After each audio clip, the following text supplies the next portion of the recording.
Alright guys, very excited to bring y'all this video. In this video, I brought on Michael.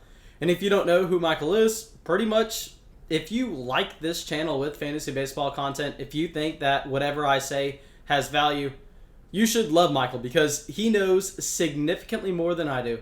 And the reason I brought him on is just because I didn't feel comfortable coming out and just going in depth with both you, Darvish, and NOLA and deciding which pitcher we should be going for in fantasy baseball. So I want to give a massive thank you to Michael, and if y'all like whatever he has to say, if you just like that he knows what he's talking about with fantasy baseball, go down to the description of the video. There you'll find pretty much every single detail y'all would want to know about him, where you can find his stuff. He's doing like 3 or 4 different podcasts. I'm going to want to keep this intro short, so we're not going to break those down. But yeah, I strongly encourage you to go check out his stuff. And I also strongly encourage you to drop a like on the video, leave a comment, subscribe to the channel if you have not already. I have 3 videos that are going to be uploaded over the next 3 days that I've already made, and I think y'all are going to love. So be on the lookout for those. And yeah, I'll see y'all with the video tomorrow. All right, Michael, we talked about DeGrom, we talked about Garrett Cole. Now let's go to the second round. Okay, so maybe you decided to go hitter, maybe you decided to go pitcher in your first round. We're not even going to discuss about that team construction in this video. We'll do that later on. But what we can do here is we can kind of just focus in. You go, okay, I've decided. I don't like the hitters in this range. We are going to go with a starting pitcher. We are going to go with someone that should give me the innings pitched. Let's look at who we're going to be taking in the middle or the back half of the second round at the pitcher position. And the 2 players I want to highlight here in this ADP range are going to be NOLA and DARVISH. We've talked about both of these pitchers before on the channel, so I think it's kind of fitting that we want to go through and maybe compare the 2 players. And yeah, do you want to kind of fill us in? Just any information? You're the expert here. I am just simply the monkey brain, so let's hear it. Oh, Mason, modest as ever. I appreciate that. Well, I got to tell you, Darvish is a guy that I skipped in a draft I just did over the weekend. Big time money draft. It was a tag team draft, but still, we agreed upon, my partner and I, that we would not take Darvish. And instead, we went with Walker Buehler. That was our choice. And I know we're focusing on Darvish and NOLA here, but I want to give a shout out to the fact that Buehler pitched around 180 innings just a couple of years ago. So it's not like he can't be a horse and be the guy that you can rely on. Darvish to me is a guy that he just isn't my style. I don't trust him enough to be consistent. He had an incredible second half of 2019 where he seriously walked like 3 guys. It was dumb. I think it was 7 in the entire second half of 2019. An incredible K to walk ratio that is rare, not really repeatable, but 2020 is not something I also trust. He's also at a different park that is beneficial to him. Petco Park's a great place to pitch for the most part, so that's a good thing. And he's also on a winning team. The Padres trying to make the playoffs, go to the World Series, go head-to-head with the Dodgers. I like the setup for him. I just would rather have some other guys. Well, see, that's what I was diving into Darvish for a video where I was talking about pitchers to avoid a few days ago. And really, if you just look at his entire career, 2020 sticks out like a sore thumb. I mean, Darvish is also 34 years old. It seems like yesterday that he was with the Rangers, so it's a little bit weird to see that he is that old. That was surprising. I thought that he was in his early 30s. And yeah, I just don't understand the ADP. Right now, he has an ADP of 17. The pitcher we're going to talk about next is going 6 picks after, so pretty much every single draft you're going to see. Maybe there's an outlier here or there. You are going to have Darvish selected ahead of NOLA.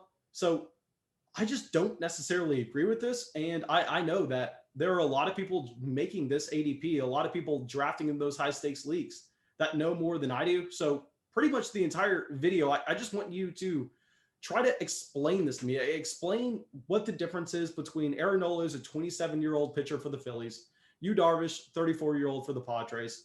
And if you look at their 2019 numbers where we had that large sample, I mean, there's not much of a difference outside of strikeouts. Yeah, you can look at Darvish and go, okay, he's giving you about 1.3 strikeouts an inning in 2019 over that large sample. I mean, NOLA looks like he's right there in every other category. 2019 was a banner year for Aaron Nola. That was his career year so far. Cy Young top 3, I believe. Darvish is a guy whose career ERA is 3.47. And the FIP is 3.43. So that does bear out that that's the kind of pitcher he is over his career. He's had some high ERA seasons, but I don't want to go too far back because pitchers evolve and they grow. And he had a 4.95 in 2018. That was not a great year, but we all have off years.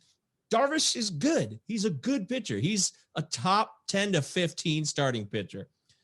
And the reason people would rather have Aaron Nola is because he's younger and they like his team a little bit better, but I think the Padres are a better squad. In this debate, I still think I'm really torn on this. Aaron Nola is a guy who his walks skyrocketed last year. That was the problem. He had really harnessed everything in 2019, and then 2020, the walks went up through the roof, and that really killed him. If he's going to get back to basics, he has to reduce the walks. That's one of the key factors for him, but he's also been durable enough for the most part. Again, another guy who had some elbow possibility. It seems like every pitcher has an elbow issue here or there somewhere along their career, especially early on when they're first breaking into the majors. But he's been relatively durable the last few years. 168 innings pitched, 212 innings pitched, 202 innings pitched. That's from 2017, 18, and 19. So they're both reliable, in my opinion. I don't think there's an edge there. The only edge would be the consistency. And if Aaron Nola is going to be the guy who was in 2019, then you would go with him. But if you like what Darvish did in the second half of 2019 and what he did in 2020, then you're going to go Darvish. Okay, I guess that makes a lot of sense. I was unaware, like I said, you know a lot more than I do with the split between the first half of the season and the second half of the season for Darvish in 2019. Stupid. It was his best run in his career in terms of like a solid stretch. I don't think he'll ever top that. All right, Michael, before we end the video, I really need you to go through and I need you to teach me one thing. And you know that I'm not necessarily a fantasy baseball expert. So can you please explain to me what age for these pitchers are we going to start to get concerned? I know in the last video, we talked about some people wanting to look at DeGrom at 32 years old and just calling him on the wrong side of 30. But right now, Darvish is at 34. So where's the drop off? Because clearly this is going to be completely different than other sports where you're having to rely on athleticism. And here you're kind of relying a little bit more on technique. I believe it's a case-by-case basis. I hate to make it that simple, but it truly is. A guy like Max Scherzer, who's 36, I still think he's going to have a great season this year. Justin Verlander had an incredible season in 2019. He was 37, going on 37 years old. It can happen. You have to look at the pitcher, how much mileage they already have. Is there any trends that are showing decline, in K percentage? Are they getting less whiffs? Are they not able to get as many swinging strikes and they used to be elite at it?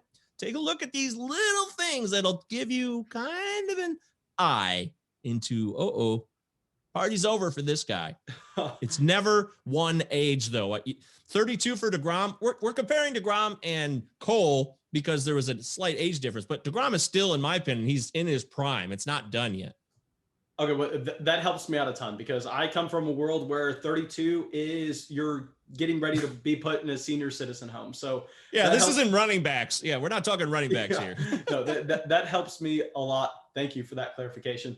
And do you have anything else you want to say about Aaron Nola or about you, Darvish, before we end the video, or are we good here? This is a really tough call. I would probably lean Darvish only because the Padres, if you're playing in a roto, with wins, that's the guy you want to have. I also think Darvish could go deeper into games than Nola can. So if you're also in a quality starts league, that would be a benefit as well. But I really think these are both very narrow, and you probably aren't going to miss too much when it comes to the overall outcome between these two guys.